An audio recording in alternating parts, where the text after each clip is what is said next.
Good afternoon. It's 5 o'clock, so we'll get started. We'll call the meeting to order. We do have a quorum. We'll declare the meeting open. Appreciate everybody being here this evening. I'm going to ask Councilmember Henry Marroquin if he'll lead us in the pledge and invocation, please. Pledge allegiance to the flag of the United States of America and to the republic for which it stands, one nation, under God, indivisible, with liberty and justice for all. Please bow your heads. Dear God, we humbly come before you today asking for your blessings and protection. We pray that you will guide us and help us make choices that are in accordance with your will and also with of our citizens. Grant us strength, wisdom, and courage to face any challenges that come our way. Please watch over our first responders and keep them safe from harm. We ask this in your name. Amen. Amen. Thank you, Councilman, very much. All right, we are to citizen comments. Is there anyone here to speak on any item on the agenda this evening? Okay, if not, we'll move on to the consent agenda. These items are considered to be routine and will be enacted in one motion without discussion, unless a council member or citizen requests a specific item be discussed and voted on separately. These items include E11, E12, E13, E14, E15, E16, and E17. Would anybody like any of these broken apart for any reason? Move to approve. Second. Okay. Motion and second. All in favor? Aye. Any opposed? Motion carries. Thank you, council. All right, these next items are, this next consent agenda are the items that will be enacted in one motion subject to the staff review letter. These items include items F5, F6, F7, F8, and F9. Anybody like these broken apart for any reason? Move to approve. Second. Motion and second. All in favor? Aye. Any opposed? Motion carries. Thank you, council. All right, at this time, we'll open public hearing. Linda, if you'll read D1 for us, please. Ordinance 6641, an ordinance of the City Council of the City of Sherman recognizing the termination of Sherman Tax Increment Financing Reinvestment Zone Number 1 by operation of law, dissolving the Board of Directors and Tax Increment Fund for TERS Number 1, directing that any money remaining in the TERS Number 1 fund be paid to the City of Sherman. Okay, thank you, Linda. Mary? Yes, TERS Number 1 is the town center area. That zone was formed to finance infrastructure at the town center. The last payment on the TERS bonds was last month. So no other projects are planned in the TERS, and so staff is requesting termination of the zone. The effect of the increase or of the termination will be to increase property taxes in the general fund by about $350,000 a year. And the fund balance that is in that fund will all revert to the city because no other entities participated. Okay, thank you, Mary. Is there anyone here to speak on this item this evening? Okay, if not, Linda, if you'll read D2 for us, please. Ordinance 6642, an ordinance of the City Council of the City of Sherman amending the Code of Ordinances of the City of Sherman, Texas, Chapter 14, Zoning Ordinances, Section 14.02.010, R-TH Townhome Residential District, 14.06.004, Site Plan Requirements, modifying certain existing regulations and prescribing new regulations relating to the R-TH Townhome Residential Zoning District, and Site Plan Requirements, providing a penalty clause with a maximum fine of $2,000, savings, repealings clause, severability clause, and an effective date, providing for the publication of the caption hereof. Okay, thank you, Linda. Rob? Yeah, Mayor Council, this is a minor update, a request for a minor update to our zoning ordinance. The two items are to update the townhome zoning district to allow 22-foot wide lots for homes that have rear garage access. Currently, the regulation allows for a minimum of 25-foot lots, whether it has a front garage on the front of the street or at the back. This was a request from some developers that are planning on constructing similar lots.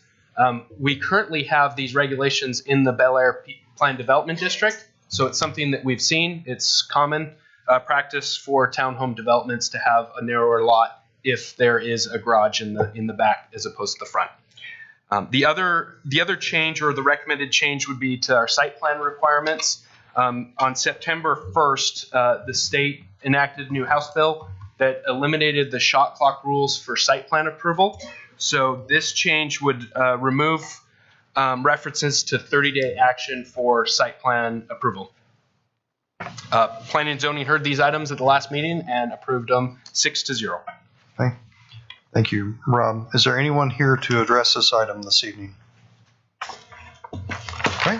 If not, Linda, if you'll read D3 for us, please. Ordinance 6643, an ordinance of the City Council of the City of Sherman amending the Code of Ordinances of the City of Sherman, Texas, Chapter 10, Subdivision Regulations, repealing Exhibit 10A, Subdivision Ordinance, modifying certain existing regulations and prescribing new regulations relating to plats, subdivisions of land, construction of public infrastructure, and other land development matters pursuant to Chapter 212 of the Texas Local Government Code and other applicable law, providing for certain definitions and procedures, providing for requirements and regulations for the preparation of plats, providing for acceptance of subdivisions and requirement prior to acceptance of final plats, providing for design criteria and construction standards, defining responsibility for payment of costs of public infrastructure, specifying requirements for surveying, engineering, and final acceptance of subdivisions, providing for various improvements for all subdivisions, providing for variances, extending regulations to the extraterritorial jurisdiction of the city, delegating authority over action on certain types of plats to the city engineer pursuant to Section 212.0065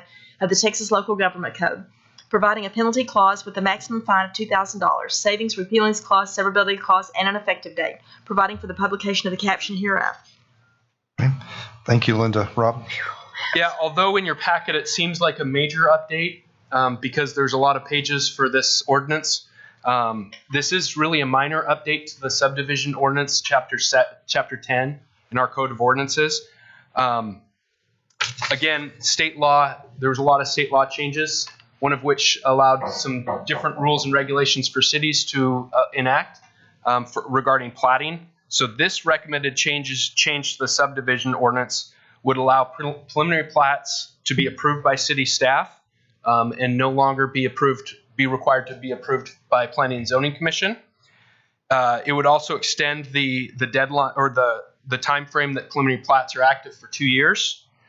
Final plats and replats, which currently go to Planning and Zoning and Council for approval, would only be required to go to Planning and Zoning Commission for approval and would no longer go to City Council.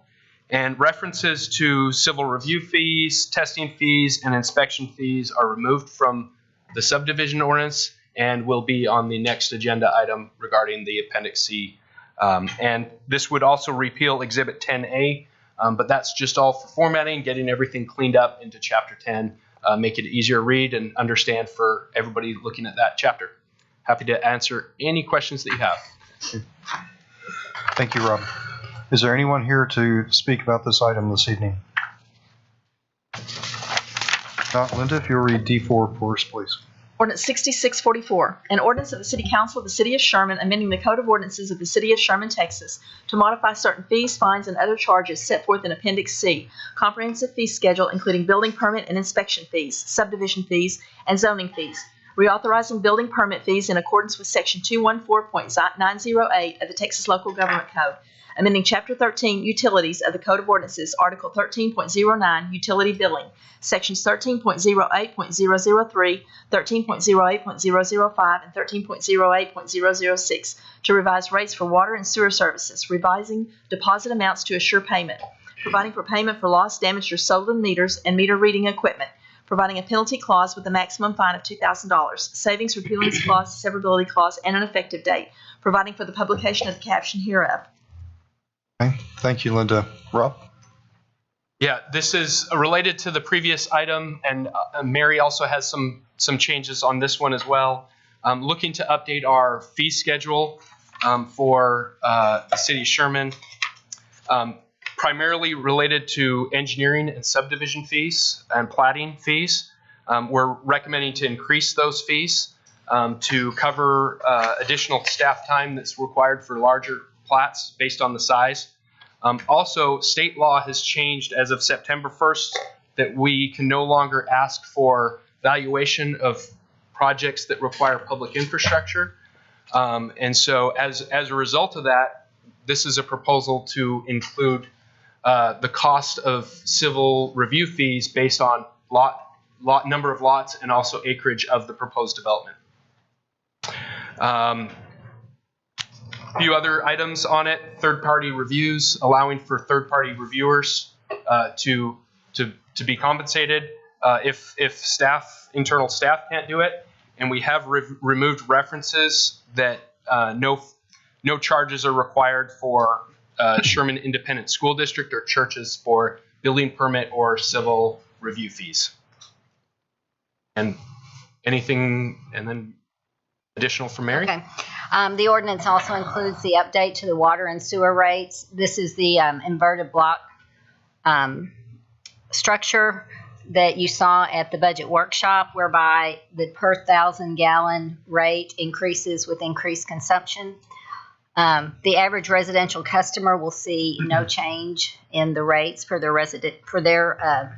bills, and staff is also requesting an increase in the deposits for commercial only accounts.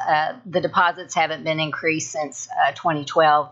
This helps us keep up with the amount that the deposit is covering. Okay. Thank you, Mary.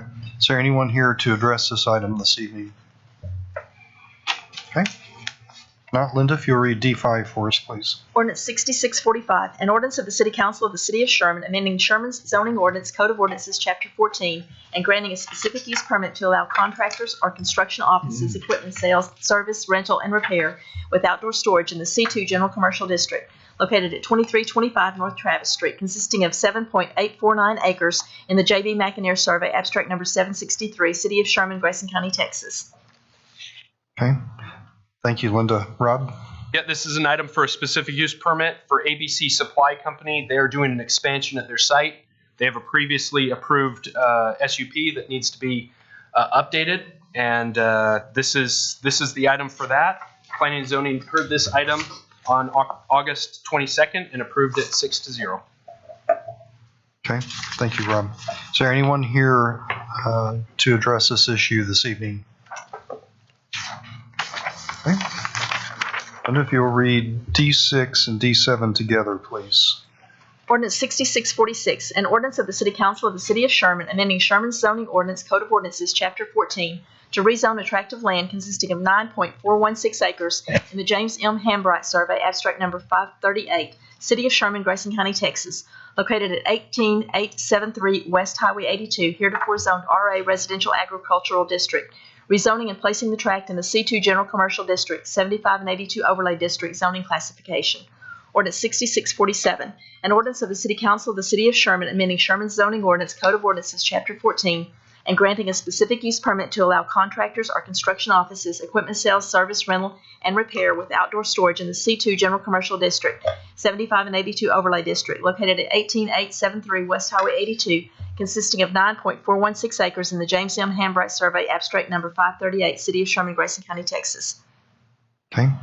Thank you, Linda. Rob? Yeah, the first of these items is a rezoning from an RA Residential Agricultural to a C2 district to allow for this change of use. In the past, this was used as an agricultural auction center and was permitted by right in the RA district.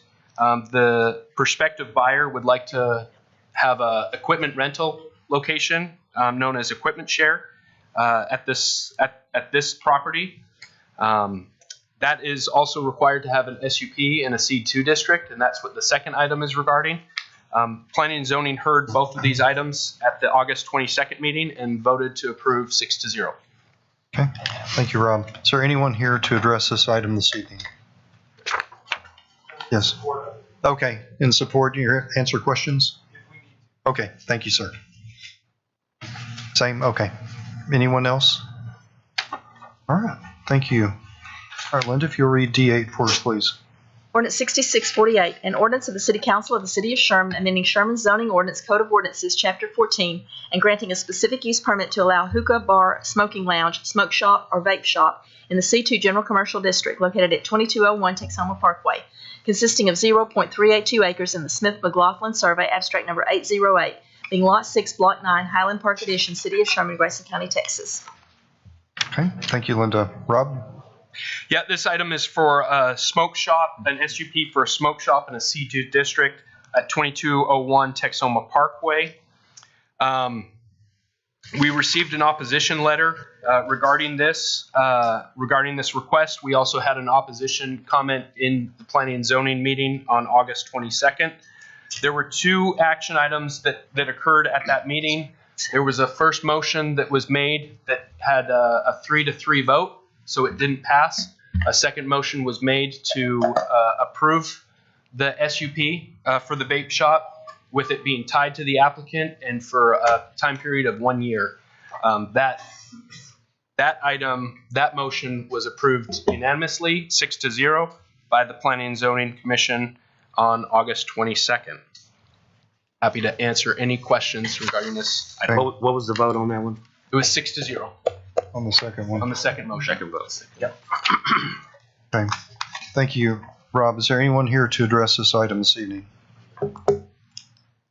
I would love. Mr. Yaku, we have several people that want to address it. My name's David Stagner.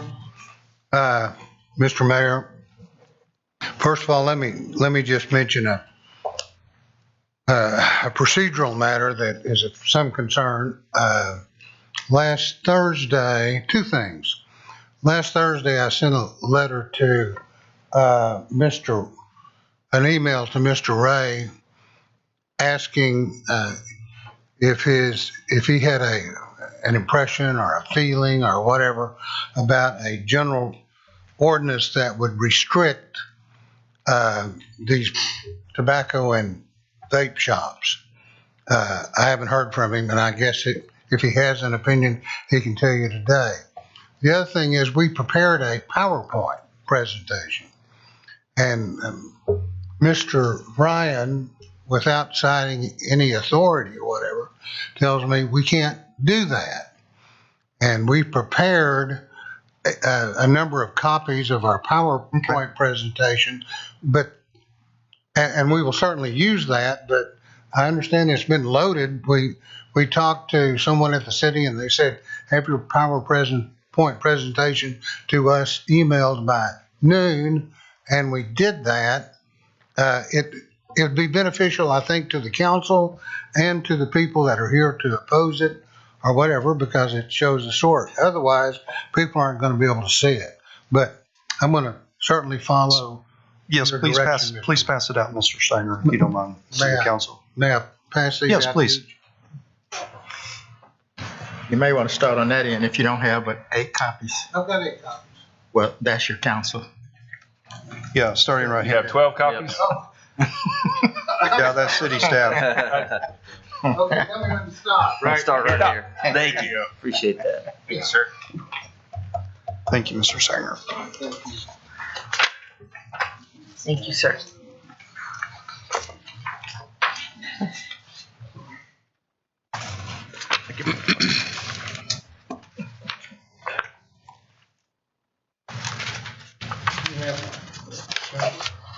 I need one. Yeah, our city clerk needs one for the record. Yes, sir. We have some extra. City manager.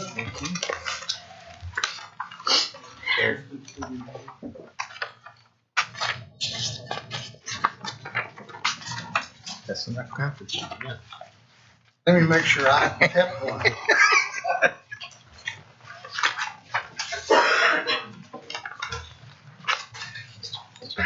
I have a couple of exceptions to the Director of Development's representations to the council, and they're not they're not critical. I'm going to have to get one of those. Yeah, I think this one. I'm sorry. It's been determined that this is not, the proposed use is compatible with the City of Sherman comprehensive plan. And I'm going to address that because I don't think that that is factually correct, simply because these businesses are regulated ad hoc. All of them require a specific use permit. I start out with the proposition that it's not in the best interest of this city to have a proliferation of these tobacco and vape shops in a small geographical area. And I understand I've got a couple of 3 minutes, so I'll hurry through. But I think it's important to understand that oftentimes when you have an old highway and a new highway, Texoma Park, I remember when Texoma Parkway was Highway 75. When you look at just instances where that's happened, you see a deterioration of the old highway. Fortunately, that's not happened here. Texoma Parkway is doing great, but do we want a bunch of these unregulated tobacco and vape shops in the same area? And certainly, is it in the city's best interest to have them next to each other? As you see on the first slide here, it shows an existing vape shop for Mr. Yakub, whom I represent, and the proposed location, which is the old Payless shoe store. The next slide shows all of these tobacco and vape shops on or near Texoma Parkway and within a mile of the proposed location. And when we look at the criteria for the city, under section 14.06.009A2, the requested SUP is not contrary to the public interest. I submit it is not in the public interest to not have some regulation, just like for liquor stores or sexually oriented businesses. That just makes sense. And when you look at the next slide, because one of the considerations is, will it have a detrimental effect on the adjacent properties or to the city as a whole? This proposed location is within a stone's throw of a residential district. And I understand there are some residents of that residential district that want to address you today. And if you look at the next slide, you see Texoma Tobacco's original store on the left. It was an old house. You can't see it. They can't see it up there because Mr. Pittman has decided we can't use it, but it's there. Mr. Yakub has spent almost $1 million tearing down that old building, building a mini shopping center. He has his pipe and his tobacco and vape store and those kind of accessories there. And he has some, I think 2 or 3 rental places. One of them is a nail salon, and the other one is he's just signed a lease on a health clinic, which is going to be there. The next one is the opposition of La Mesa Restaurant. And although this is not within the purview of zoning as such, it doesn't have to do with land use, but you wonder, why would somebody, why do we have all of these vape stores in such a small area? You know, it's, when you think about it, if you drive from the Red River to Durant, there are over 20 marijuana dispensaries. You think those Oklahomans are the ones who are buying that stuff? I don't make a value judgment. I'm just telling you how it is. But if you look here on 2 of the places, they advertise this Delta 8. That's what these people are making. Mr. Yakub will tell you he could make between $2,000 and $5,000 a month if he sold Delta 8. But he said, I'm not going to do it. Those are his competitors, because you see the Smoke and Vape Planet right there advertised. Smoke on the Water, Delta 8. And I've put on the slide the FDA warning that Delta 8 is a synthetic marijuana.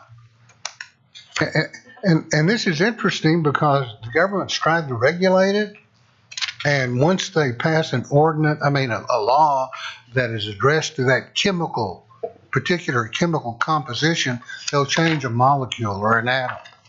And we go right back to where we are. So I don't know that the city can regulate that or not, but this is what I sent to Mr. Pittman several weeks ago, and he forwarded it to Mr. Rob Ray, and that is several ordinances of similar municipalities that regulated these kind of businesses geographically and otherwise. Now it says here in the introduction on D8, it would also prescribing conditions to the specific use permit. I don't know what those are. I haven't seen those, but it seems to me that the perfect solution, it is unquestionably, I don't think it's even arguably, that the city needs this. Because when somebody wants to come in and put in a vape and tobacco store, the city staff can look and say, okay, this is within 1,000 feet or a mile, whatever the council decides, and they don't have to get into the specific use permit, and we don't have this proliferation as we have now. I'm not here to speak on the next subject, D9, but it's a vape and tobacco store right on Highway 82 next to what's that? Is it Lowe's? Yeah, it's Okay. next to Lowe's. Yeah. Yeah. Okay, Mr. Stagner, so we appreciate the PowerPoint and that, and we'll certainly begin some conversation on those. So we appreciate it very Well, I much. appreciate your time. Yes, Thank you, sir. absolutely, absolutely. So is there anyone else to speak on this item? Okay, if you'll come forward and state your name and address for the record.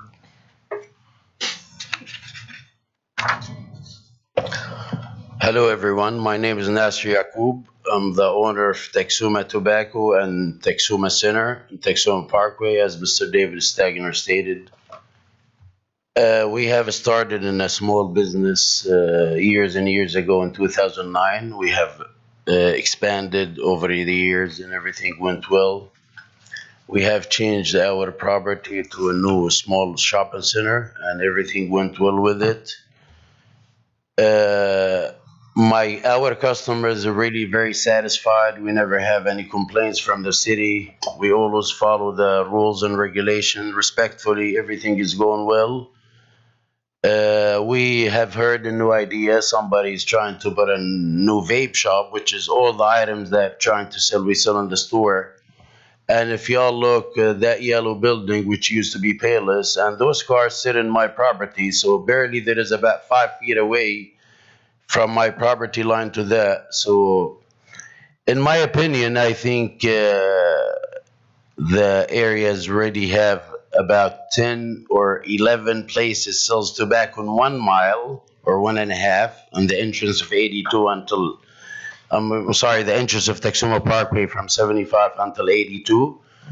Plus, this is really close to my business. We have spent over $1,100,000 doing this new project, and I'm not sure it's a good idea if allowing that really close.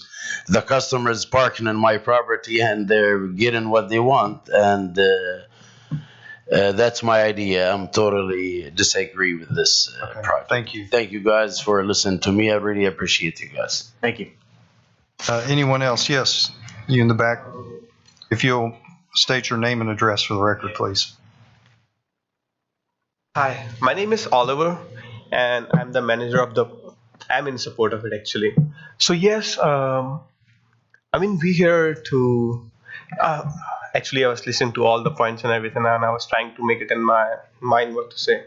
Yes, they mentioned really good point that they had invested like $1 million in that property, but this is the money that they made from the property, and on top of that, what we are trying to do is give better prices to the customers, because a lot of our customers, they come to our Allen store as well from Sherman because they work over there and they tell us that our prices are really good. And we are trying to offer them in that scenario as well. And if there's any other question that you guys have, I would love to address that as well. Thank you very much. We'll get with you in just a moment. Thank you. Anyone else? Yes, ma'am. Go ahead. Yes, if you'll come up and state your name and address the record. Oh, yeah. Everybody. My name is Alicia. I can probably just speak for my mom as well. We are not only customers of Texoma Tobacco, but we are also residents of the neighborhood right behind this. We have known the owners for 10 years. They're really close to our family. I really just don't think it's necessary to put this type of shop in the same, like he said, I mean, it's like 2 steps away from their property, you know. And just as a resident of the neighborhood, a lot of the concerns they have about the type of clientele that would bring to our neighborhood. I mean, we already have 2 bars in the area. There are kids in this neighborhood. So it's just a big concern for a lot of us. And I do agree with everything his lawyer said, everything he said. Thank you. Thank you. Thank you. Sure. Anyone else? Yes, ma'am. I'm here to support SID. Okay, thank you. Anyone else? Okay, thank you. Okay, thank you. Anyone else? All right, let's move on. All right, Linda, if you'll read D9, please. Ordinance 6649, an ordinance of the City Council of the City of Sherman amending Sherman's zoning ordinance, Code of Ordinances, Chapter 14, and granting a specific use permit to allow a vape shop in the C1 Retail Business District, 75 and 82 Overlay District, located at 738 East Highway 82, consisting of 1.830 acres, being lots 1 and 2, Block 1, 8275 Edition, City of Sherman, Grayson County, Texas. Thank you. Rob? Yeah, this is a similar request, a specific use permit for a vape shop in a C1 district. This is located at the southeast corner of 82 and US 75. The applicant is requesting for a vape and smoke shop. Planning and Zoning heard this item at the August 22nd P&Z meeting and recommended approval 6-0. Okay, thank you, Rob. Is there anyone here to address this item this evening? Okay.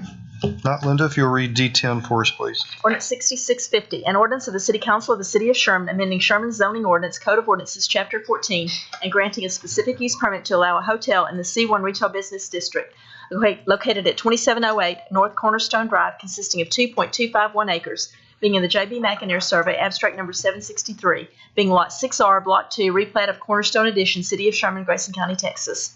Okay. Thank you, Linda. Rob? Yeah, this is a request for a specific use permit to allow a hotel in the C1 district. The applicant is proposing to construct a Home 2 Suites, which is a Hilton brand. It would be a 4-story building with 106 hotel rooms, outdoor swimming pool, and a 1,200 square foot meeting room and fitness center. This property is right adjacent to the Hampton Inn that is currently under construction, and the same applicant and owner is constructing that one as well. The SUP does have a condition on it that hotel guests cannot stay longer than 30 days. Okay. Planning and Zoning voted to approve 6-0.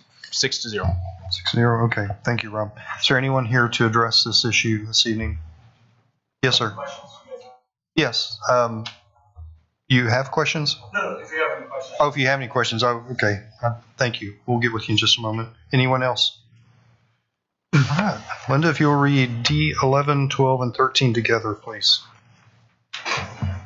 Ordinance 6651, an ordinance of the City Council of the City of Sherman amending Sherman's zoning ordinance, Code of Ordinances, Chapter 14, to rezone a tract of land consisting of 14.287 acres contained in Tract 2, being in the John Cronister Survey, abstract number 248, City of Sherman, Grayson County, Texas, located in the 6,000 to 6,400 blocks South Highway 75 and the 100 to 200 blocks Acres Road, heretofore Zone C1 Retail Business District and MF 30 Multifamily Residential District, 75 and 82 Overlay District, rezoning and placing the tract in the MF 30 Multifamily Residential District, 75 and 82 Overlay District zoning classification.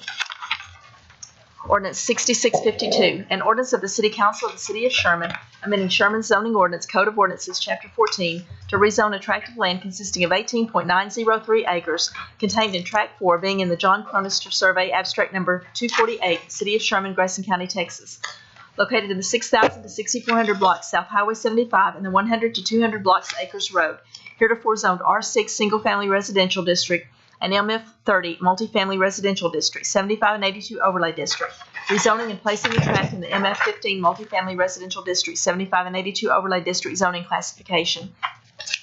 Ordinance 6653, an ordinance of the City Council of the City of Sherman amending Sherman's zoning ordinance, Code of Ordinances, Chapter 14, to rezone a tract of land consisting of 7.796 acres contained in Tract 3, being in the John Cronister Survey, Abstract Number 248, City of Sherman, Grayson County, Texas, located in the 6,000 to 6,400 blocks South Highway 75 and the 100 to 200 blocks Acres Road, heretofore zoned R6 Single Family Residential District and MF 30 Multifamily Residential District, 75 and 82 Overlay District, rezoning and placing the tract in the RTH Townhome Residential District, 75 and 82 Overlay District zoning classification.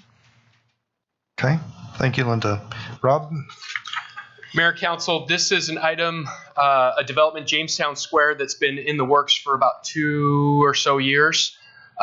They were actually getting really close to having their civil plans complete for the multifamily phase when TxDOT and the city kind of sprung a new design change for 75. The 75, this doesn't work. The 75 section between FM 902 and 1417 is being redesigned currently. No, not advanced. It's the laser pointer. And they're currently redesigning the bridge. Oh, thank you. This works too. The user error. You gotta just press down hard, Ron.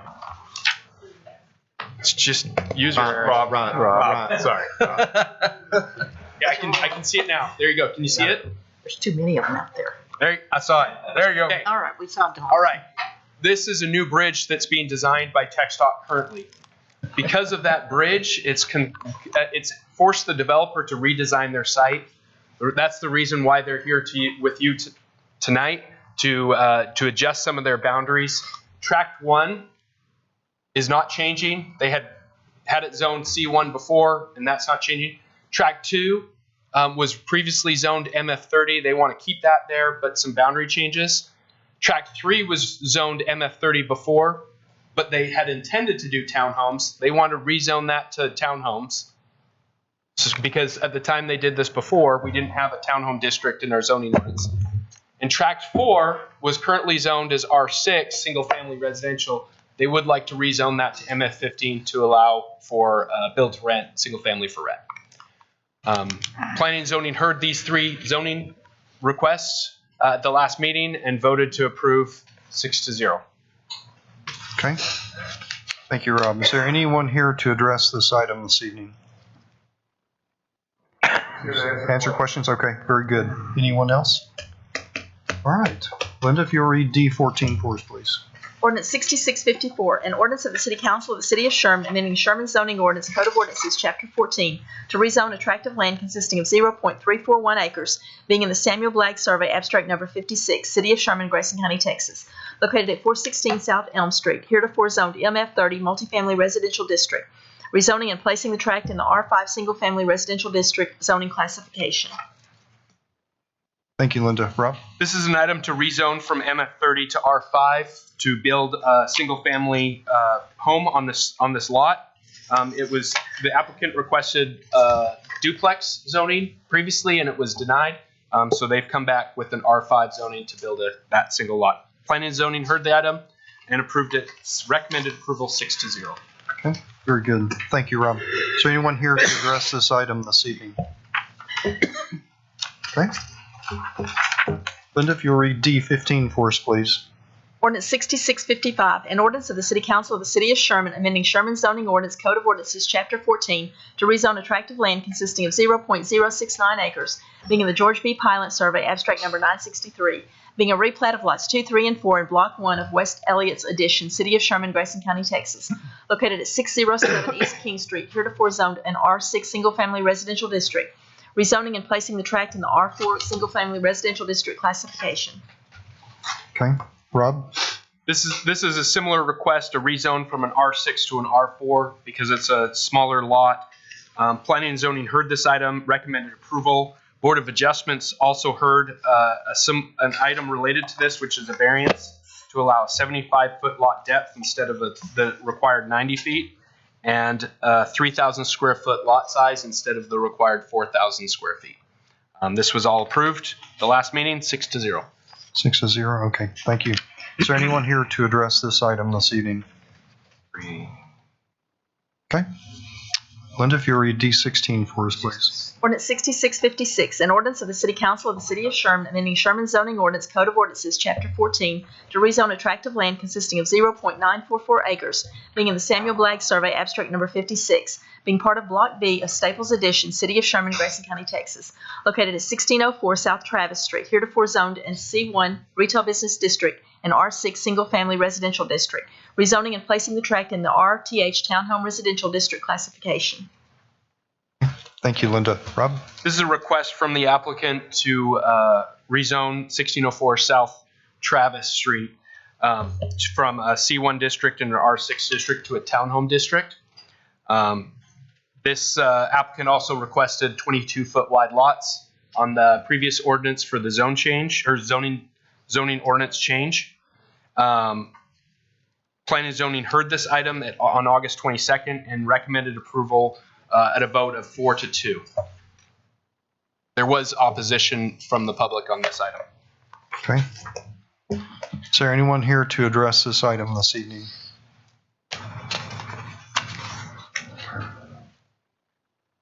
All right. Linda, if you'll read D17, please. Ordinance 6657, an ordinance of the City Council of the City of Sherman amending Sherman zoning ordinance Code of Ordinances, Chapter 14, to rezone a tract of land consisting of 2.863 acres, being in the Preston Kitchen Survey, abstract number 667, City of Sherman, Grayson County, Texas, located at 2813 South Travis Street, heretofore zoned in C1 General Commercial District, rezoning and placing the tract in the MF15 Multifamily Residential District classification.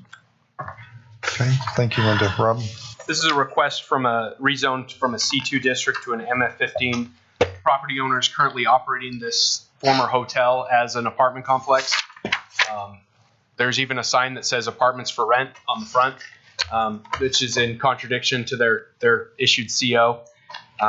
They were issued a citation and were asked to come into conformity on this item. And therefore they are seeking to continue to operate this property as a multifamily apartment complex, as they currently are illegally doing. Planning and Zoning heard the item the August 22nd meeting and recommended approval 6-0, so that staff would have the ability to start enforcing rules regarding the multifamily use. Okay. Thank you, Rob. Is there anyone here to address this item this evening? Okay. Linda, if you'll read D18 for us, please. Ordinance 6658, an ordinance of the City Council of the City of Sherman amending Sherman zoning ordinance Code of Ordinances, Chapter 14, to rezone a tract of land consisting of 0.165 acres, being in the George B. Pilot Survey, abstract number 963, being a replat of lots 1 and 2 in Block 18, West Elliott's Addition, City of Sherman, Grayson County, Texas, located at 901 South Throckmorton Street, heretofore zoned R6 Single Family Residential District, rezoning and placing the tract in the R5 Single Family Residential District zoning classification. Okay. Thank you, Linda. Rob? Yeah, the applicant wants to build a single-family home on this lot.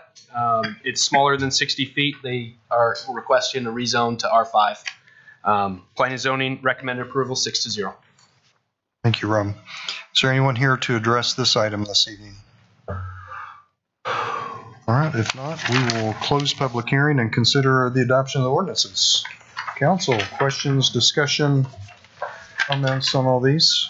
Yes. There's so many of them. Yes. Yes, Yes. absolutely. Well, let's just dive right in. All right. I have to get all of our notes ready. Yep. Yeah, okay. So give us a second.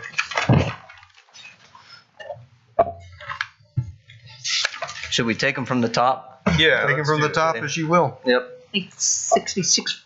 I make a motion on 6641 to dissolve the board of directors for the reinvestment zone number 1. I think we can do. Can we do that? So you want to take D1? Yeah. D1. I second that. Okay, motion is second. All in favor? Aye. Any opposed? Motion carries. Thank you, council. That's one off. That's one. Got one done. One down. Did the easy one. So on D8, and again, some more on D11, 12, and 13. We have these build to rent, BTR, which is currently included in MF15 and MF30, correct? Well, so D8 is Not the eight. smoke shop. I'm sorry. But 11, Yeah, 11, 12, and 13. Sorry. Specifically 12, right? yeah, Specifically 12. Yes. 12 is, yeah. So as it sits right now, if you have MF 15 or 30, BTR is included in that. Is that correct?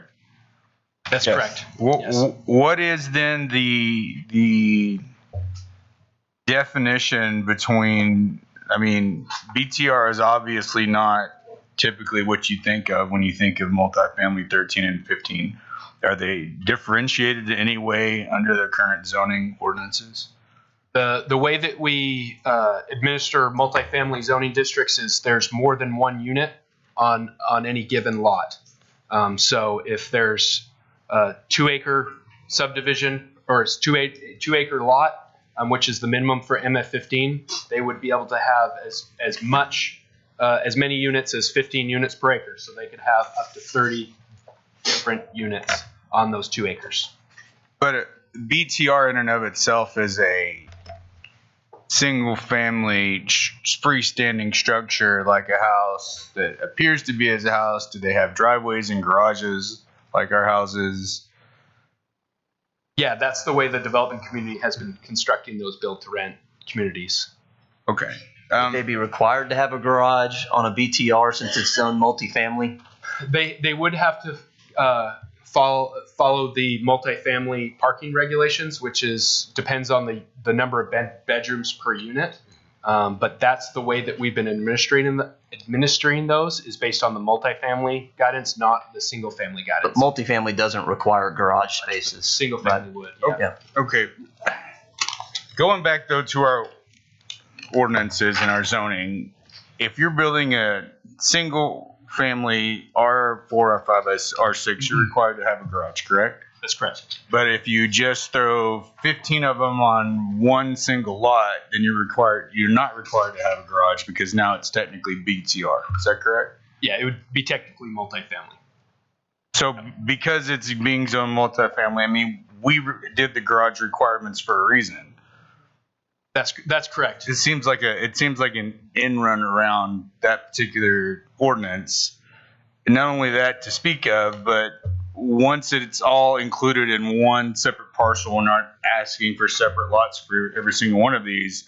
If they ever do get subdivided back out into homes again, now they do not meet any of our zoning, do they? Yeah, and I don't think they would be able to be subdivided into individual lots unless they met the ordinances of the regulations of that zoning district that they want to go conform to. So once you build a BTR in our multifamily, forever a BTR will remain.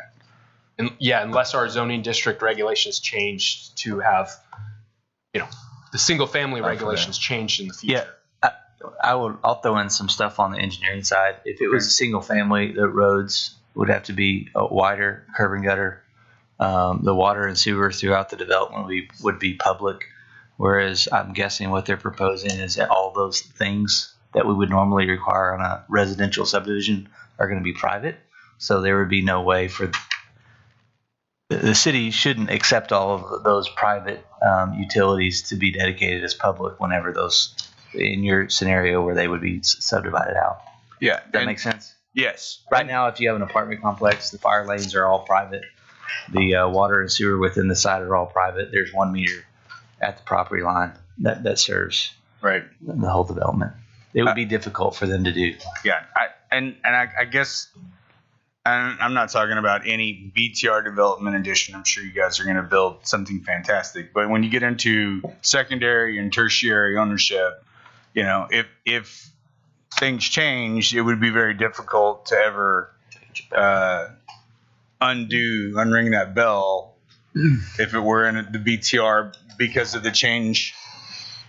So I guess what I'm asking is, do we need to address BTR and have a little more clarity whenever we get to this? Because if you just lump it into MF15 and MF30, anybody with MF15 and MF30 could do all the BTR, and technically it falls under the zoning, and they wouldn't have to ask us.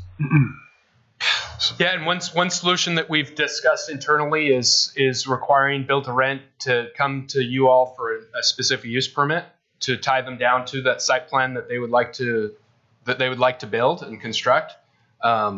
There's different ways that we can adjust our ordinance to require that in the MF15 and MF30 zoning districts. Yeah. So Rob, maybe I'm just confused on this, but why wouldn't we take these as a single family 40? It's likely they're going to be on 40s. You guys can tell us what's your current size of what would be considered a lot per unit? Yeah, they'd be typically a 40. Yeah. And to answer your question on necessarily.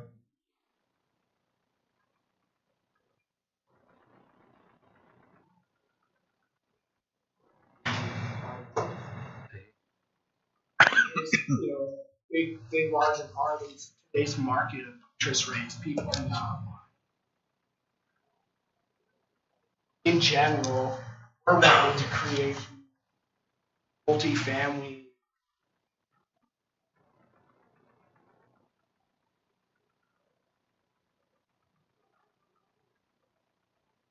Our site plans, we're putting extra basketball courts, more amenities. To answer to the garages, we are amenable to restrictions and I want to have there at that level. That's the norm. 5 or 6. But I would also argue that some of those garages, a lot of people into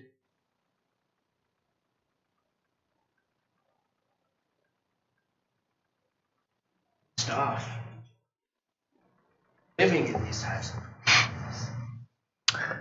Yeah, I think if we, and I don't know if we'd have to do this by ordinance or if it'd have to be through amended zoning, but if we did BTR through SUP specifically, then we can have a negotiation with BTR builders to sort of future-proof these developments in case they ever, to make it easier down the road for future councils if they did need to make an adjustment if market changes.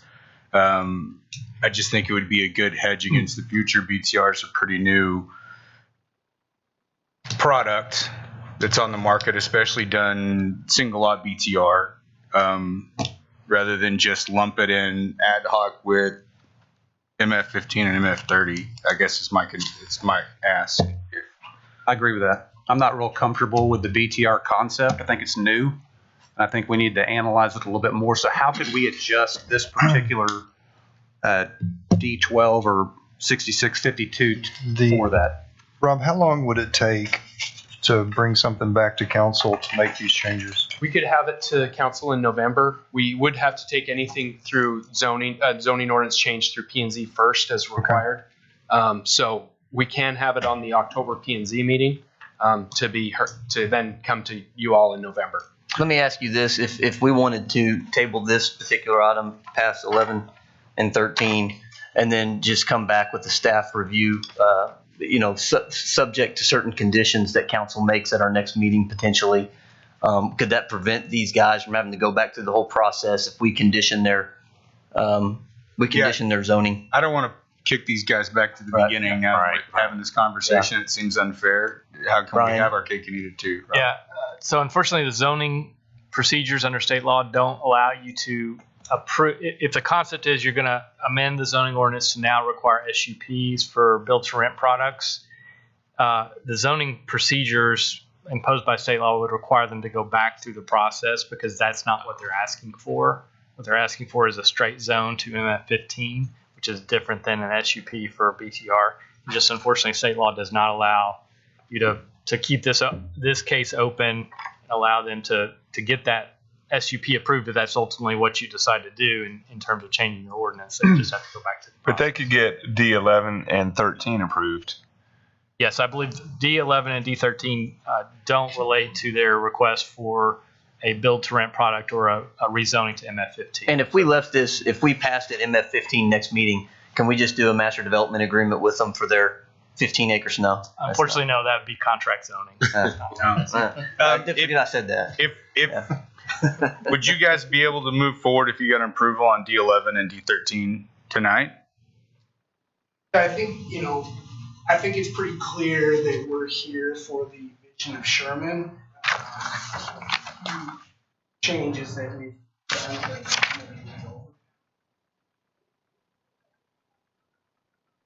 Product that has, I think that if there's clear minimum requirements or some of the hot items that we can work with staff would like to be able to do that. Talk about that more specifically. I'm assuming that would push back to and kind of create a new ordinance like you.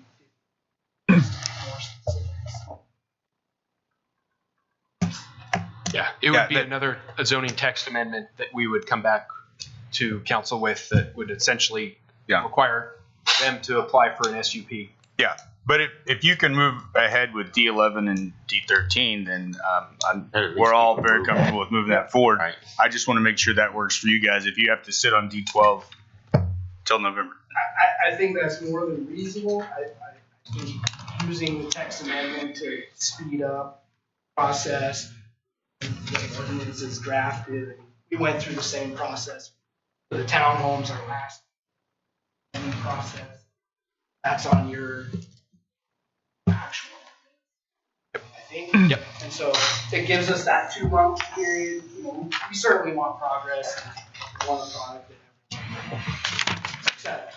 Okay, should we table that then, Ryan? 12.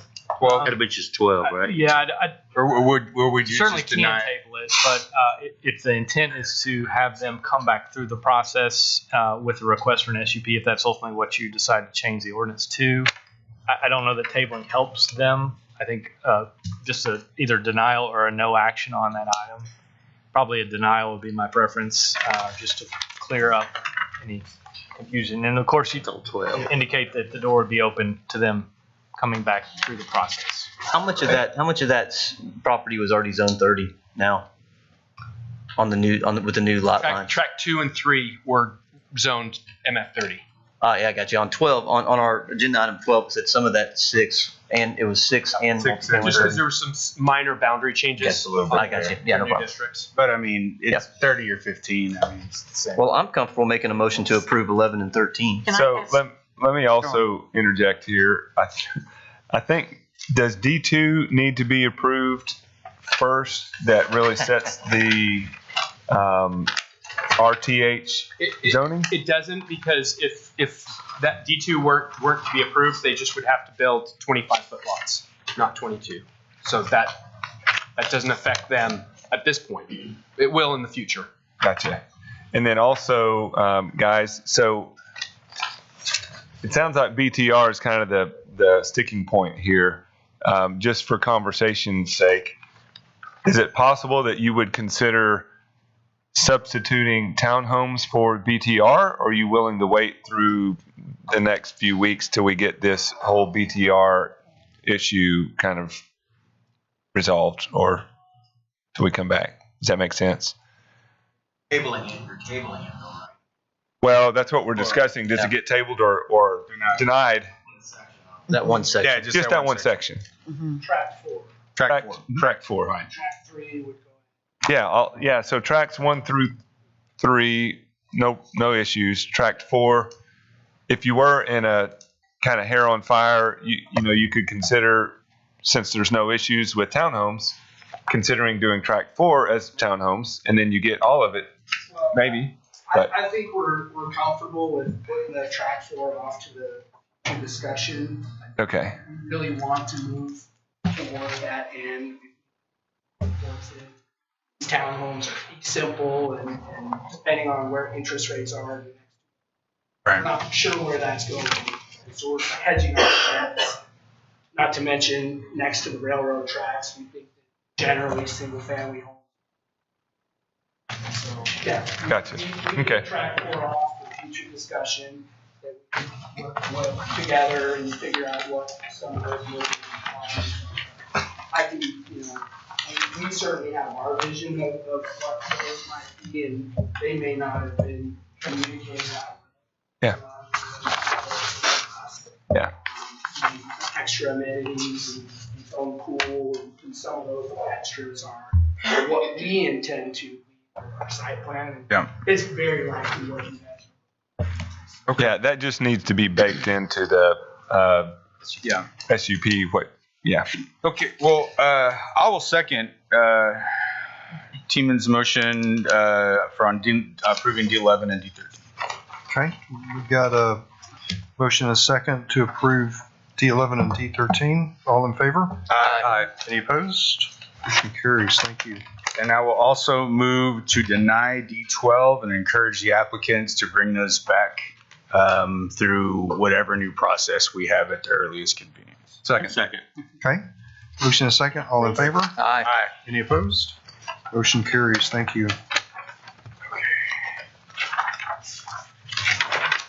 I will mention on 6656, I did get an email from Amy Hoffman Sheehan in opposition to that item.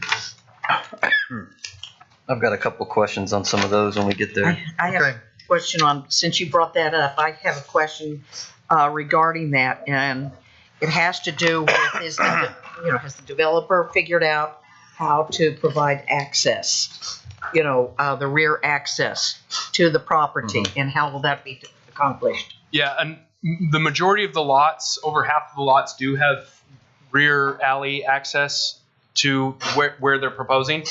There's about, I think, 4 or 5 lots that don't, in which that the developer will have to construct an alley to city standards to be able to have that rear access for the garages. Okay, I want to also ask, if the developer has to construct an alley, is that going to become the city's responsibility to care for that alley and to keep it up to standards or whatever?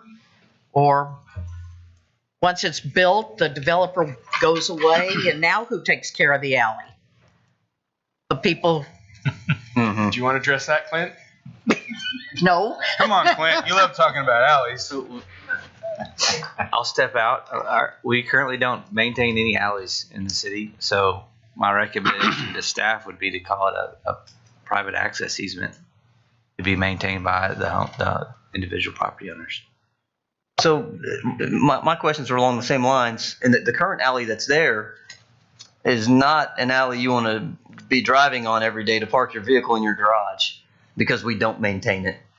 And so, I mean, are they planning to rebuild the entire alley? Because it's not currently going to be something that's accessible. The garage would just be because it's in our ordinance.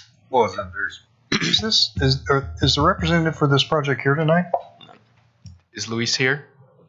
I don't see him. Oh, well, then I make a motion. I make a motion to deny it until we can get answers. Okay.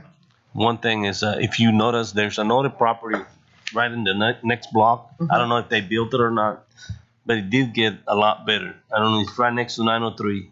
And they built a bunch of houses. Okay, all right. What do you want to deny it or table it? Let's table it. All right, I'll change my motion. Okay, All right. go ahead. You change your motion. I want to change my motion to table 6656 until someone is here in order to answer our questions. Second. Okay, motion is second. I did have a question. To table it. All in favor? Aye. Any opposed? Motion carries. Thank you, Council. I don't have a question. Did you have a question? I did. I thought you meant you had a question for the developer. Well, I just have a question when he said that we can actually call it a private access easement. Does that does that mean that it's set up a totally different way when we design it? Or, I mean, I'm sure there'll be some kind of information that we could pass on to them if we did call it that, so that we wouldn't be responsible for it. We'd have to look at it and make sure that it's engineered and designed so that it can stand up to the traffic that's needed. We did Probably something similar to a private driveway for like a multifamily complex. D2, 3, and 4. Does anybody have questions? That's all the zoning stuff. If no one has any further questions, I'd move to approve those. Yeah. 2, 3, and 2. Okay, we got a motion. I'll second it. Motion and second. All in favor? Aye. Any opposed? Motion carries. Thank you, council. So D15 or 6655, this is the baby lot. It's the 75 by whatever it is, 50. What is it? 6655.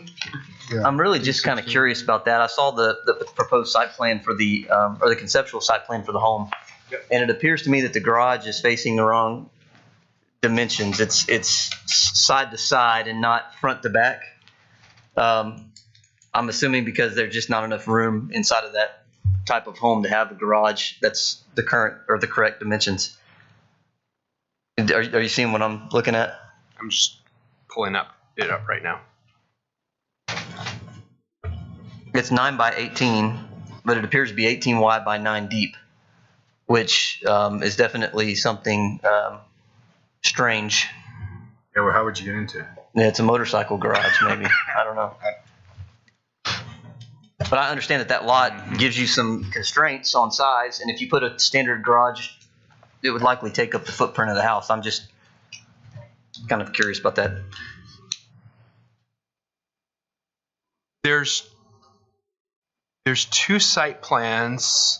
There's one version that has the floor plan. Are you looking at the? I'm looking at the floor plan. Or maybe it's just not to scale. Yeah. I don't think that's the scale. I'm seeing the two-car garage as a 20 by 21 feet. Oh, yeah, right. Yeah. Yeah, that's 18 wide. Unless you have a car that can roll sideways. Yeah. I mean, because this is two 9 by 18s, right? Yeah. The driveway. Well, it would be up to them. It would be up to them to make it work. I mean, if that doesn't work, then they can only do what does comply with our ordinance. Well, I can appreciate trying to squeeze the house into any possible lot. Well, our ordinance, if it requires a garage, does it require it to be a particular alignment? I mean, that might be a nice little workaround, I guess, but.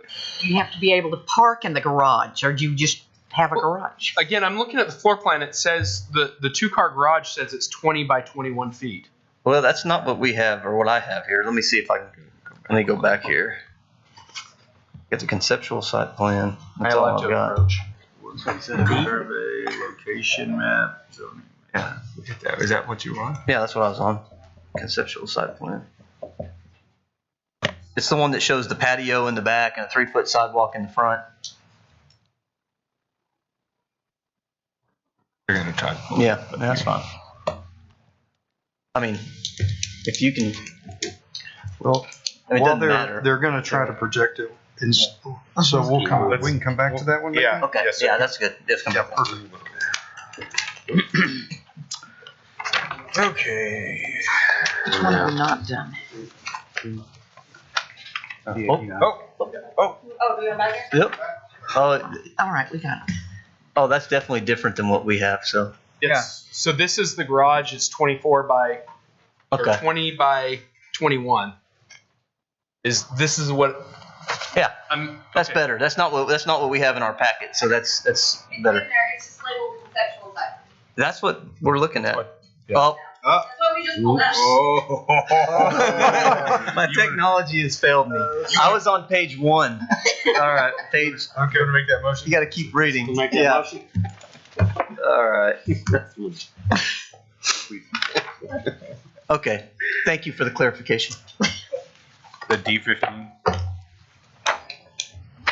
That's That's D15. And that, hey, Rob, that still complies with all of our normal SF40 setbacks. It does. Everything except for the lot depth and the lot size.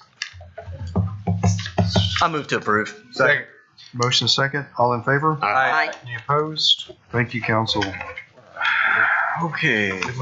We have left. We got D17, D18, D14, 8 and 9. 8 and 9. Do we want to go ahead and take on 8 and 9? Do it. How about 17? That might be a little shorter. Say Okay. what? 17. D17. A C3 to an MF15.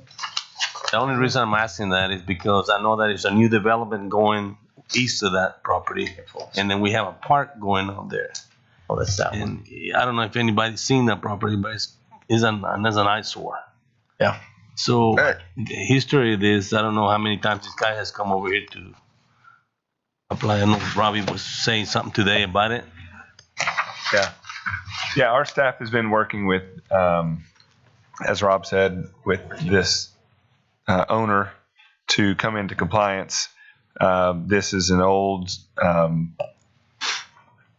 motel, loosely constructed motel that that's being used really as a long-term multifamily unit. So approving this ordinance will actually help staff in our ability to regulate this facility to make sure it's up to code in other ways. So we would certainly suggest approval of it. Do you feel like you're in a better position to regulate after this is approved versus prior? Yes. All right. A motion to approve D17. Second. Okay, motion and second. All in favor? Aye. Any opposed? Motion carries. Thank you, council. Did we do 18 already? No, we haven't done 18. What's 18? 18 is R6 to R5, 2 lots. Where's that one at here? Okay, I don't know if anything. 901 South Throckmorton. Right. Yeah. 6658. Right. Yep, that's what we're looking at. Anyone have any issue with 18? No. Nope. Motion to Okay. approve. Second. Motion second. All in favor? Aye. Any opposed? Motion carries. Thank you. Thank you. Everybody seconded. Yeah, working backwards next. All right, we got that one. That one's- It's in MF30 to R5. Move to approve. D14. Okay, we have a second. Second.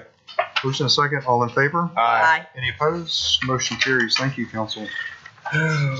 Okay, now What we got now? 8, 9, we're backwards. 8, 9, 10. We got 10. We have 5 through 5 through 10. 5 through 10 is left. All right. Gosh. 5. So Does anybody have a problem with D10? D10. 6650, the hotel? Nope. Nope. I'll make a motion. I have a question. Question. How long is it gonna take to build this? Is it already under construction? Nope. No, it's not. The permit's good for a year though. So. Yeah. Is it Please. gonna take a year to build it? Is a rep here? For the hotel. Yeah. We're looking for financing, so Okay. construction part wouldn't take forever.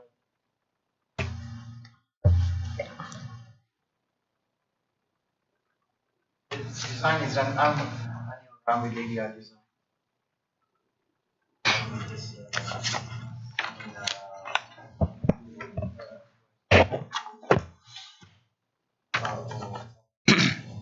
Yeah. Once the plans get approved, how long are you looking at before having it? This is finalizing the finance. They're the ones building the hotel right next door. We're doing the Hampton Inn right next door. Hampton Inn. Okay. This is at a 60% completion. How long has that taken? Started August or so last year. Okay. There's just sensitivity here to hotels that have been started but not completed. Finished. Yeah, I know. We're not that. Right. Okay. Yeah. I don't be sure the last name, but Yeah. Oh, right. okay. So Because it's Yeah, they just needed to hear. Right. gotcha. Same group. Thank you. Then I'll make a motion to approve of 6650. Second. Okay, motion and a second. All in favor? Aye. Any opposed? Motion carries. Thank you. Anybody have issue with ABC or Catchings, those two projects? No, sir. I move to approve 6645, 6646, and 6647. Second. Okay, motion and a couple of seconds. All in favor? Aye. Any opposed? Motion carries. Thank you. All right. We worked ourselves down to 2.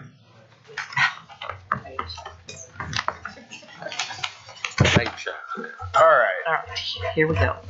What's left is Big shots. 48 and 49, correct? Yep. Yes.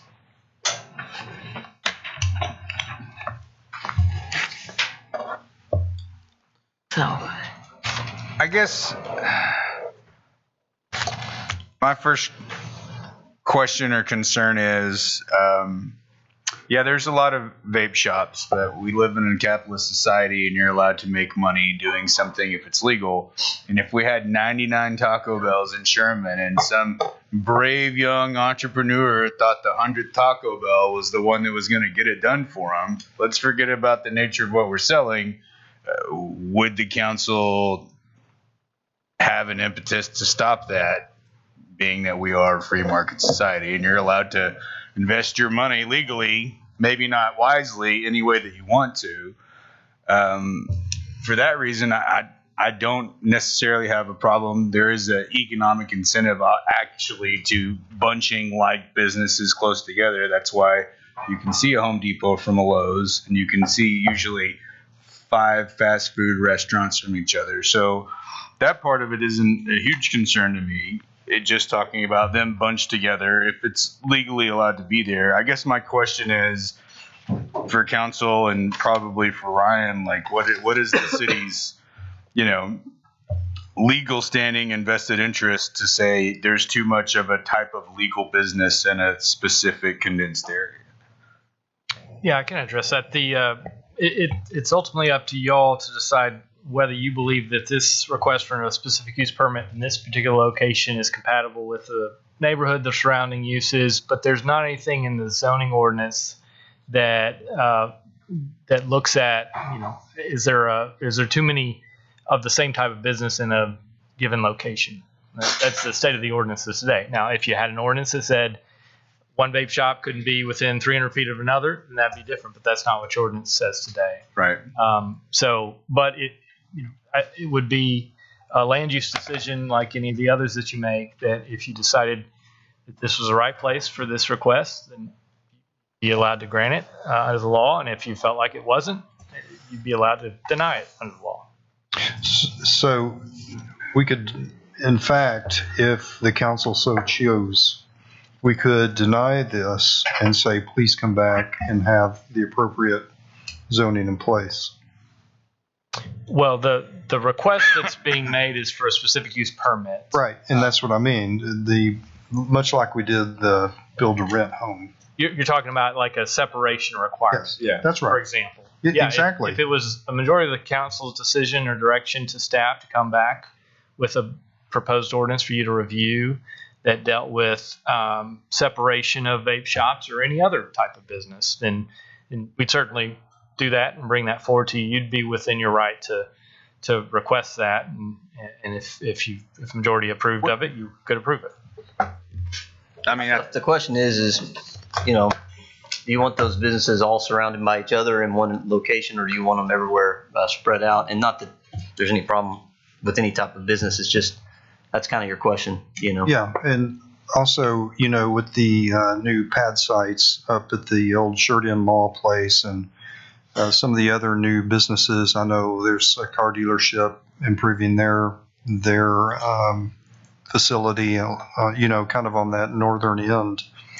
But Texoma Parkway is getting improved quite a bit, actually. And so we just need to, decide what we want Texoma Parkway to look like. I think we have to have more of a vision. Yeah, that's what I mean. So you're talking about two, and both 6648 and 6649, you're talking about two key intersections of Sherman, Texas. I am not against competition. If someone wants to open up a bar next to another bar, go for it. We have to have a little bit more of a vision here for what, because they're asking for a specific use permit, us to change things to allow them to come in. I'm just not really for it unless y'all show me something else. Appreciate that insight. Yeah. Yep. I'm not either. I mean, I think we already have plenty of vape shops over here. Even the convenience stores, they sell the same product. Well, I would say probably. Sorry, Henry, keep going. Go ahead. No, I was just going to say that if we're going to put some requirements on distance on these things or not, I don't know. If we are planning to do that, we might as well let the fellows know on Texoma Parkway that one's, not likely going to pass if we're going to put some kind of distance requirement on it. But if it's not going to be related to distance, maybe saturation, then we could table it and bring it back later. Yeah, like we did the other one. Yeah, exactly. I agree with that because I think there's a larger issue that this council needs to take a look at as far as, businesses bunched together and maybe adding distances or a density into these SUPs to take a harder look at what we allow where. I think it's disingenuous to just say, if there's 14, who the 15th guy is out of luck. Is it the 16th guy that's out of luck? Where does you draw that line? I think we need to have a conversation about that. And until we do, I would move to table 6648 and 6649. I'll second that. Okay. Motion is second to table these two items. All in favor? Aye. Any opposed? Motion carries. Thank you, council. All right. We are to resolutions. Linda, if you'll read E1 for us, please. Resolution 7155, a resolution of the City Council of the City of Sherman amending the 2022-2023 budget of the City of Sherman, Texas, appropriating and allocating additional funds for the period of October 1, 2022 through September 20th, 2023. Okay. Thank you, Linda. Mary? Yes, this is our annual budget amendment. Major items include an additional $2.3 million in sales tax revenue, fleet repairs, and the related interfund activity of charging those repairs to the funds that incurred the repairs.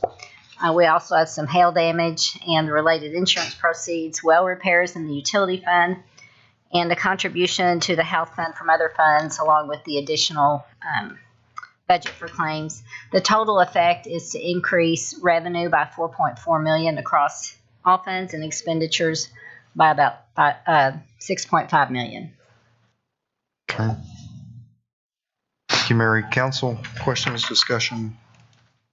Yeah, I'll move to approve. Second. Okay. Motion is second. All in favor? Aye. Any opposed? Motion carries. Thank you, council. Linda, if you'll read E2 for us, please. Resolution 7156, a resolution of the City of Sherman authorizing the preparation and distribution of a preliminary limited offering memorandum for the City of Sherman, Texas Special Assessment Revenue Bonds, Series 2023, Bel Air Village Public Improvement District Phase 1 project, and the City of Sherman, Texas Special Assessment Revenue Bonds, Series 2024, Bel Air Village Public Improvement District Phase 2 project, and resolving other matters incident and related thereto. Okay. Thank you, Linda. Robbie? Okay, so this is a resolution that would allow the developer to move forward through the issuance of a series of 2 bonds secured only by the revenues derived from the PID, this Bel Air PID. He's doing this single-family development in 2 phases. The first phase is already nearly complete. All the infrastructure's in. 80% of the lots are sold. Most of those lots have houses going up on them or already there. So that's phase 1. Phase 2 is the second piece of the single-family residential, about 600 and something lots. It's also under a public improvement district. And so the assessment revenue from each of these would be used as the security for issuing these bonds. Now, this is our first PID, right? Public Improvement District. We also don't have any PID bonds outstanding, and we have received kind of a tutorial on what PID bonds are from our financial advisor.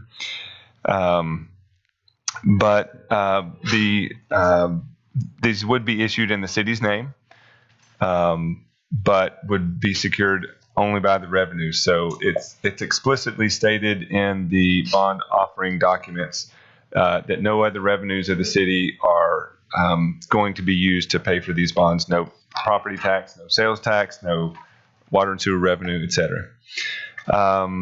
The risk that the city could run is that although there's no legal requirement for the city to repay the debt if a scenario occurred where there wasn't enough PID assessment revenue to do so, that the city might be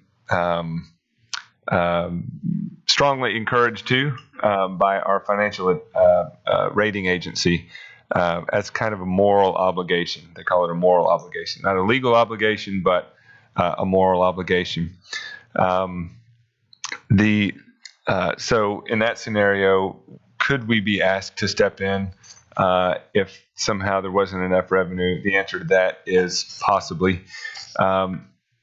One offset to that is these PID assessments work just like our property taxes, right? So if you look at your property tax bill, you have City of Sherman, Grayson County, Grayson College, Sherman ISD, at least here where we live.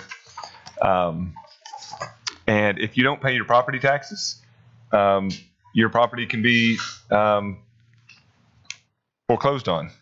Same thing with these PID revenues or PID assessments. If you don't pay your PID assessment, then you can have your property foreclosed on. In fact, your PID assessment is billed with your bill that you get annually, your property tax bill, if you live in this area. So the risk that there isn't enough revenue to pay these bonds is very low, because the worst case scenario is the PID assessments aren't being paid by the owner. Their property gets foreclosed on by taxing entities and sold, and then those proceeds are used to pay the bonds. So I think there's very, very little risk that the PID revenue bonds aren't sufficient to pay the debt. However, to mitigate the risk to basically zero, or as close to zero as you can get, the developer has agreed to consider what's proposed in this resolution, which is, let's issue the bonds for the project that is already nearly complete. And then that's the 2023 series, phase 1, that is referenced here. Phase 2 references 2024 series, which really is just whenever those components are met, that there's, most of the lot sold, or majority of the lot, 65% of the lot sold. The infrastructure is in place. At whatever time that happens, whether it's 24 or it's 28 or it's 2040, that would be the time that the developer would come back and ask these bonds to be issued. So really separating this into two pieces. And then the final thing I'll say is this agenda item does not authorize the issuance of bonds. It really is just the go-ahead for the developer to take the next steps, which are to put all of this financial information together, to continue working with bond counsel and financial advisors to start to put the package together that would be sold to the bond holders. So this resolution really is more of just a thumbs up for the developer to take next steps, albeit in two different chunks now versus one chunk that was previously contemplated. So that was a lot of talking. I don't want a lot of kind of going around on that. But do you have any questions on that piece of it? What's a PID? Well, A pain in my. Only comment I have is that, I would appreciate it if anything on the motion would either clarify that the values, not just lots sold or a percentage of lots sold, but the actual values of property on the ground for phase 2 issuance would have to be enough to cover the debt service, and or just remove phase 2 from this altogether and just approve phase 1 and bring back phase 2 at a later time for consideration. Because the way it's written now is just lots, 65% lots complete, which isn't going to be your values. The values are going to come in vertical. So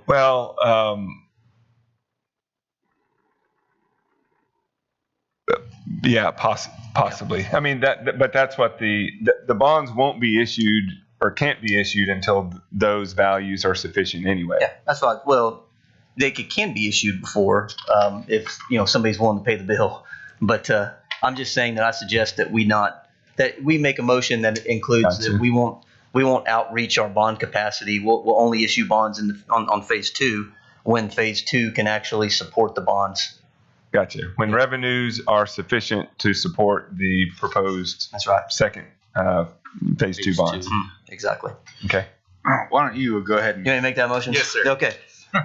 Anyone else have questions on the item? I think our attorney's wrinkling his forehead. Okay. All right. Then I would move that we approve 7156 with the condition that phase 2 would not be approved unless the values of phase 2 and phase 1 together are sufficient to pay any bond payments that would be associated with phase 2. Second. Okay, we have a motion and a second. All in favor? Aye. Any opposed? Motion carries. Thank you. All right, Linda, if you'll read E3 for us, please. Resolution 7157, a resolution of the City Council of the City of Sherman authorizing execution of a purchase and sale agreement with A.B. Sherman Holding Company, LLC, for the purchase of approximately 1.64 acres of land generally located east of South Travis Street and south of Washington Elementary School in the City of Sherman, Texas. Thank you, Linda. Good evening, Nate. Mr. Mayor, members of the council, it's wonderful to see you tonight. This agenda item, we hope, will bring a close to a 2-year-long soap opera saga regarding the Southgate Apartments. If you'll remember all the way back to 2 years ago, the city started trying to contact the owners of the apartments, which at that time was Apex. We all know Apex. We're not able to contact the owners. The apartments continued to deteriorate over the course of that year to the point where they were no longer occupied. Then the fires happened. Then the property was sold to A.B. Sherman Holdings. The city took A.B. Sherman Holdings to our local municipal court and received a demolition order from that court. New owners were planning to appeal that decision. However, we did meet with them last month and came to terms on a sale agreement that will allow us to take ownership of this property, demolish the structures.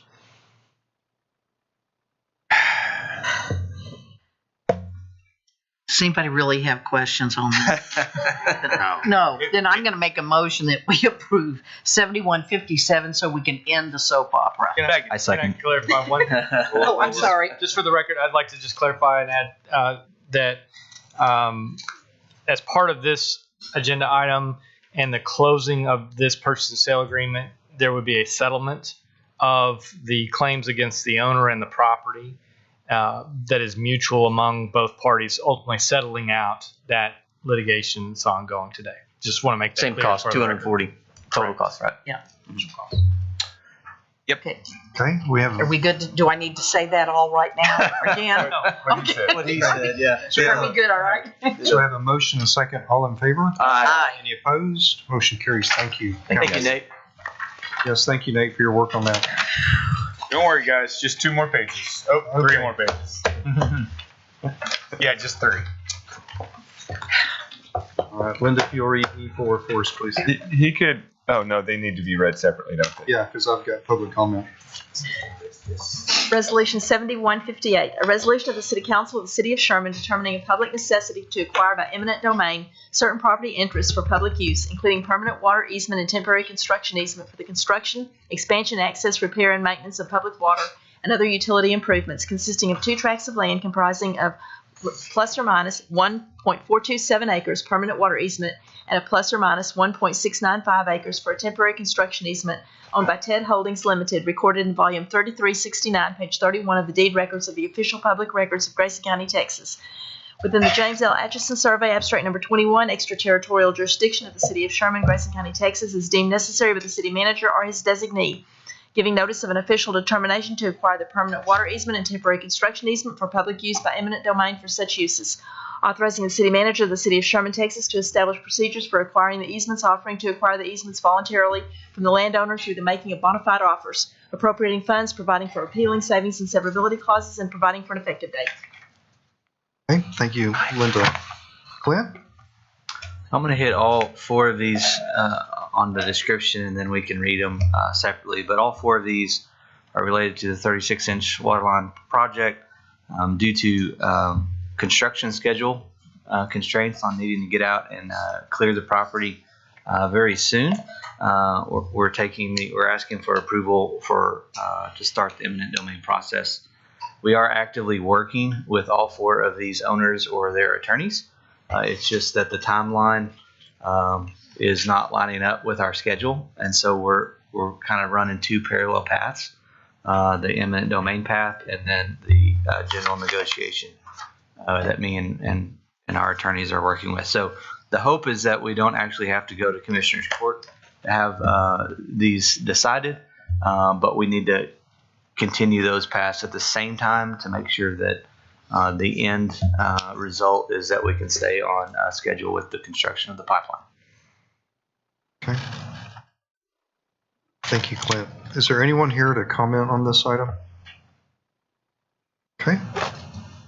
Not council. Questions, discussion? I spoke to them today on this particular item, and it sounds like, and Clint and I spoke, and they're very, very close. They're agreeable to terms, so I think this is more of a formality on E4. So is that a motion to approve? I'll motion to approve. Second. Council, there is specific language that needs to be part of this. Yeah, do we have? Josh, you got it? I didn't get any specific language. Let me open it up. Have language? Yeah. Or thought I'd motion to approve an eminent domain. All right, here we go. Who has it? I move that the City Council of the City of Sherman authorize the use of power of eminent domain to acquire 2 tracts of land comprising of 1.47 acres and 1.695 acres as described in Exhibit A to this resolution for a permanent water easement and temporary construction easement. Second. Okay. Motion and a second. All in favor? Aye. Any opposed? Motion carries. Thank you. Linda, if you'll read E5 for us, please.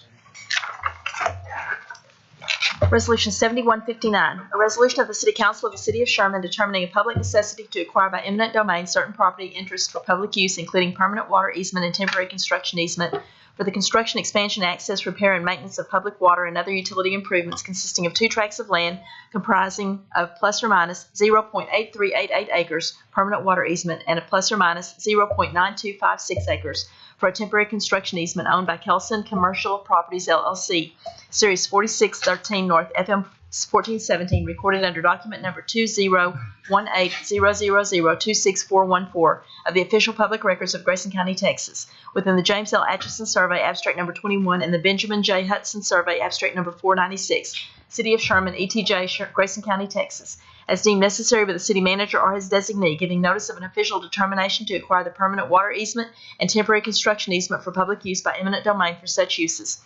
Authorizing the city manager of the City of Sherman, Texas to establish procedures for acquiring the easements, offering to acquire the easements voluntarily from the landowner through the making of bona fide offers, appropriating funds, providing for repealing, savings, and severability clauses, and providing for an effective date. Okay. Thank you, Linda. We've heard the description from Clint, so I'm going to ask if there's anybody in the audience here to speak on this item this evening. Okay, council?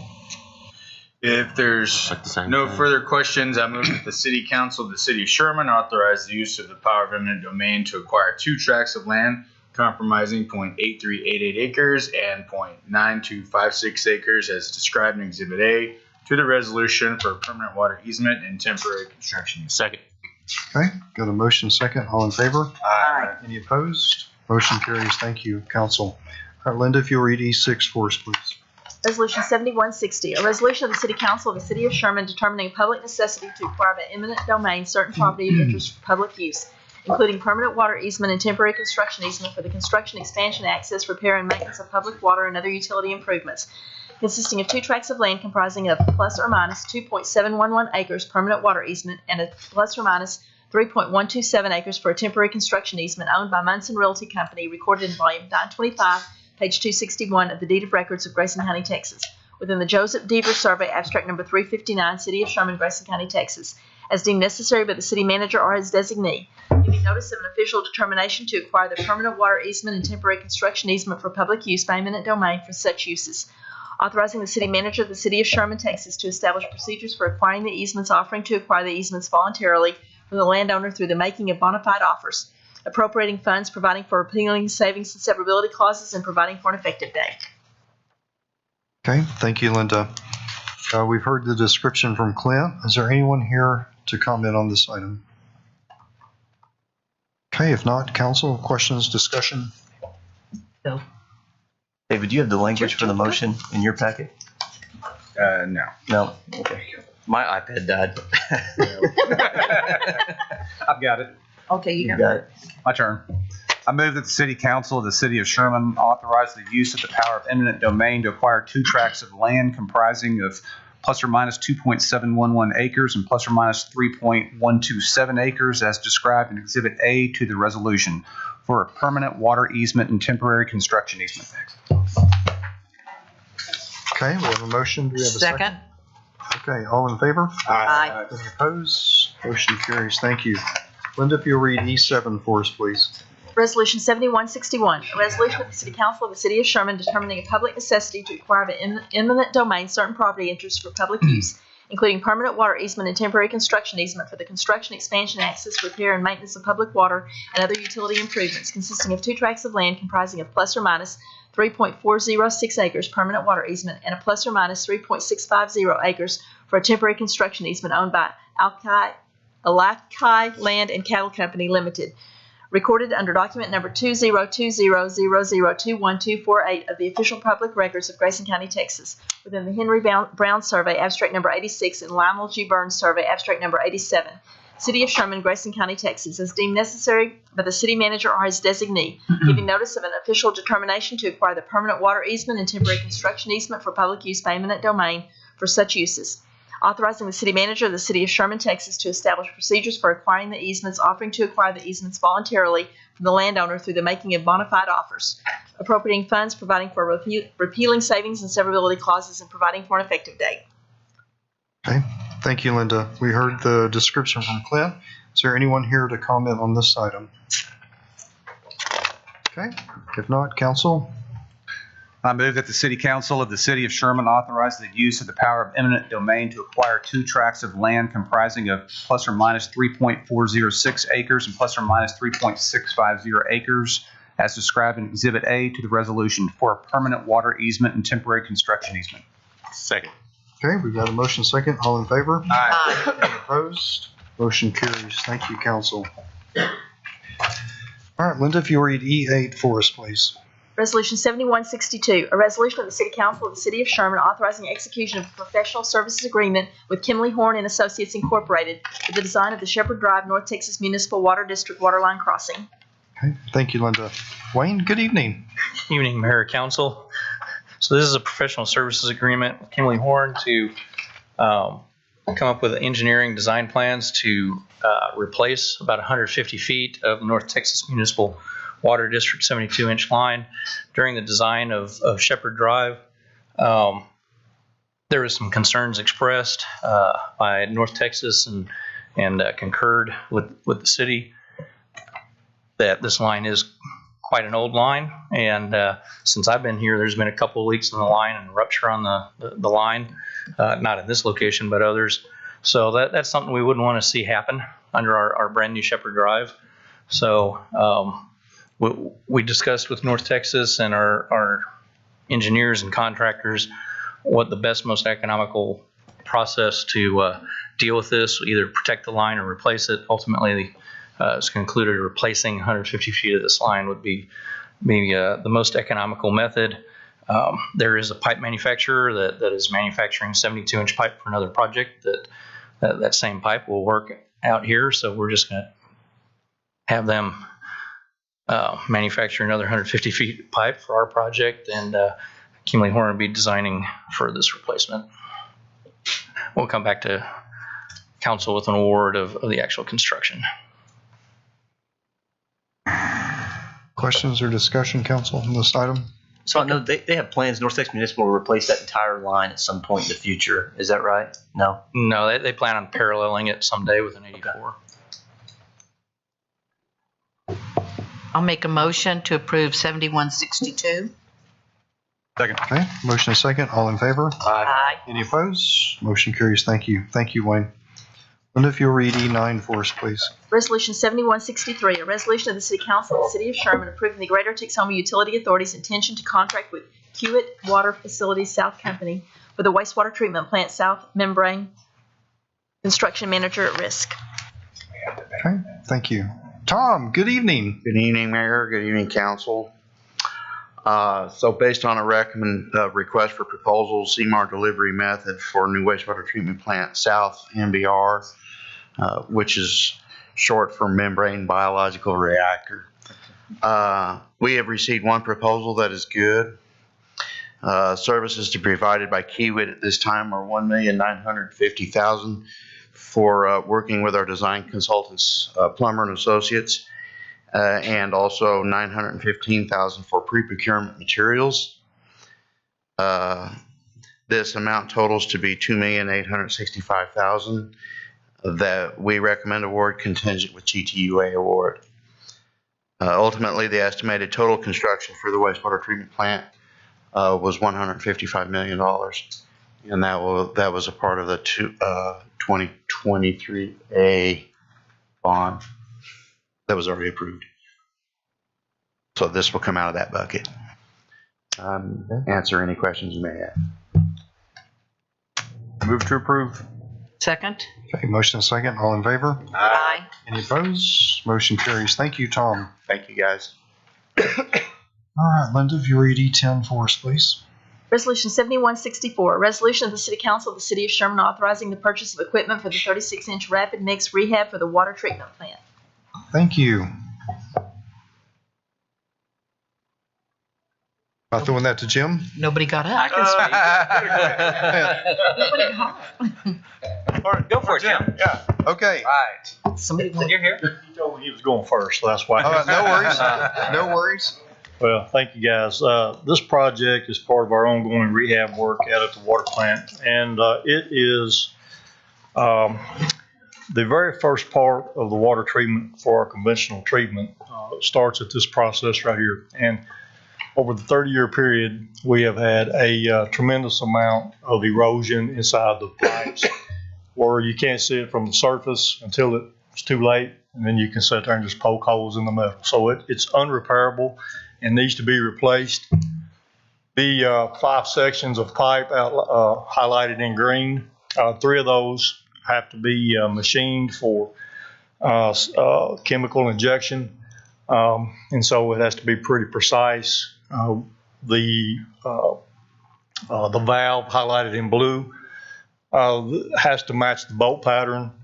The bolt pattern is 30 years old, and new bolt patterns don't necessarily match up just right. And so as we build these pieces, 3 of those green pieces will have to be machined. 2 pieces are what we call the spool pieces that will be modified to fill in the gap for the new footprint that we'll have for the flow meter and the valve.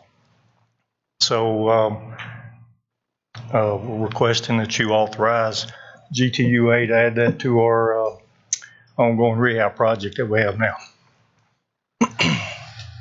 Was this something that was expected to happen that, it would decay I'll use the word decay. I'm not sure that's the right word for it. Normal wear and tear. It's normal wear and tear. Yeah, you have to. This is 30-year-old steel pipe that's been coated. The coating has come off the inside. The chemical has worked its way through. It's just a lot of years of abrasive water flow and chemical feed. Mm-hmm. Doesn't seem like it's been that long, but okay. Doesn't. Move to approve. Second. Motion is second. All in favor? Aye. Any opposed? Motion carries. Thank you. Thank you, Jim. All right. At this point, we'll receive a semi-annual report on the Sherman Cultural District. I don't see Emily, but I see Carrie. Former Mayor Carrie Wacker. Welcome. Always good to see you in the City Council chambers. Good evening. Thank you, Mayor and Council and staff. Yeah, I regret to tell you that our new board chair, Emily Nelson, is ill tonight. So I'm filling in for her with just a very quick report to keep you all updated on the activities of the Sherman Cultural District. So you have your report before you, and there's always a little summary of activity since the last time we were here before you. the big news is, of course, that we just got word last week that we received another grant from the Texas Commission on the Arts. So we wrapped up our last year's grant when we concluded the Jazz Festival in April. We created a video featuring the Sherman Jazz Museum, which at the moment it's not up on the website. It will be again tonight. I have to fix something, but we're very pleased with what we were able to do with last year's grant because we supported the Sherman Jazz Classic with some advertising statewide that we have not done before, with an ad in Texas Highways quarterly calendar, as well as some ads in the Dallas Observer. Those were digital ads. But we just were really pleased to be able to bring some visibility to what Sherman offers to people visiting here. But the new grant we're especially excited about because this is something we've been talking about for a couple years on the with the Arts Council, the Cultural District Council, is that we are going to highlight some of the lost businesses, the Black Business District that was lost in the 1930 race riot.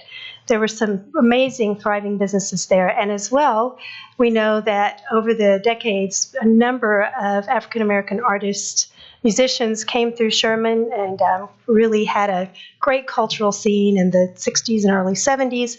And so we have a location that you see on Travis Street, on the side of the Travis Street Mall. We believe that's the best place for that. And so we're going to be doing a call for artists and commissioning some banners that will look like murals. We're not going to paint these on. We're going to apply them with a material that is weatherproof and will stay up. So it will highlight another aspect of the many good things that happen in Sherman as we just acknowledge those businesses previously there around the corner, and then some of the great things that have happened over the years. And we think that will be a really exciting project for people to come. Not only Sherman people, but others to come who are visiting our town. So that is what we've got on the calendar for now. We'll be working on that over the next several months with the goal of concluding that project next spring with some kind of a dedication ceremony. And meanwhile, we're going to be doing some strategic plan updates where, believe it or not, we're at the end of our 5-year master plan, 2018 through 2023. So we're going to be looking ahead at what we're doing for the next 5 years. And we're looking at new partnerships and different projects we can do around Sherman to keep enhancing downtown Sherman and the cultural district. And there have been lots of great things happening. We're not responsible for them, but we like to support them. So everything from the Hispanic Heritage Festival to upcoming Arts Fest. The tourism office graciously shares some tourism numbers with us every year because the cultural district has to report those to the state. So there's some numbers included here. And I did want to acknowledge, I didn't put it on here because I kind of forgot at the moment I was doing this report, but Nate Lightfoot, I believe, is the person who did the photography at the Jazz Festival, and a couple of his photos are featured here. So I just wanted to acknowledge him because he's really done a great job for us with that. So that is what I've got. Any questions? Carrie, did you say the grant, that you've been awarded the grant, or the grant period is opening, or? We've been awarded the grant. Okay. We've submitted that back in June, and we were notified in September. Did I have a wrong date on there somewhere? No, I was reading this as you were talking, so I didn't hear the part of we got awarded. So that's the source of the funding for the mural. That's correct. And it's the 2024 grant cycle for TCA, so that's what that is. Okay. And Carrie, how does our council get a ride on that art bus that comes around? I know, that was really fun. So yeah, we with our sponsors and some other supporters on the Jazz Festival, we talked Austin College into letting it, and I didn't do it. It wasn't my connection. It was someone else's. That got the art bus to deliver patrons to the Jazz Festival. It was a lot of fun. So I don't know. I guess we can talk later and see what kind of deal we can swing. So, all right, that's it. Thank you, Carrie. Thank you all very much. Great work, Carrie. All right, Linda, if you read F2 for us, please. Replat of Colonial Virginia Edition lots 1 through 9, Block A, consisting of 0.944 acres, being in the Samuel Blagg Survey, abstract number 56, being part of Block B of Staples Edition, and is currently zoned RTH, Townhome Residential District. David Ashley, owner, Louis Moran, representative, and Helvey Wagner Surveying Incorporated Surveyor, 1604 South Travis Street. Okay. Mayor, Council, this item was related to D16 that was tabled earlier tonight. We would recommend that since that item was tabled, and I believe staff would recommend this to be denied. Move to deny. Second. Motion and second. All in favor? Aye. Any opposed? It is denied. Thank you. Linda, if you read F3 for us, please. Replat of 901 South Throckmorton Edition, consisting of 0.165 acres, being in the George B. Pilot Survey, abstract number 963, being a replat of lots 1 and 2 in Block 18, West Elliott's Edition, and is currently zoned R5, Single Family Residential District. Roberto and Nancy Garcia, owner, Chris Noah, representative, and Preston Trail Land Surveying Surveyor, 901 South Throckmorton Street. Thank you, Linda. Rob? Yeah, and this item was related to D18, which was approved, so staff recommends this to be approved as well.